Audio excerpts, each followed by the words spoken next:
অনেক অসাধু ব্যবসায়ী আছে রমজান আসলে নিত্য প্রয়োজনীয় পণ্যের মূল্য বৃদ্ধি করে দেয়। এরকম আছে না নাই? এগুলো করবেন না, মজুতদারি করবেন না, পণ্যের কৃত্রিম সংকট বাজারে করবেন না।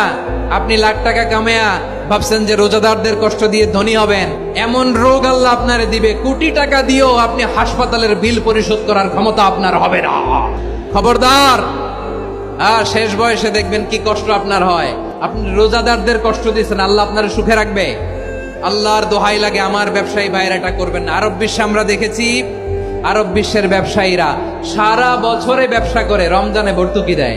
আর আমার দেশের কিছু অসাধু ব্যবসায়ী রমজানে গলাকাটা ব্যবসা করে আর সারা বছর সইটার উপর দিয়ে চলে। চিল্লায় বলেন ঠিক কিনা? করবেন না, এটা করবেন না।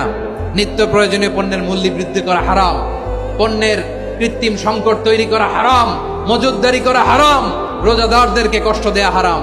এটা করবেন না।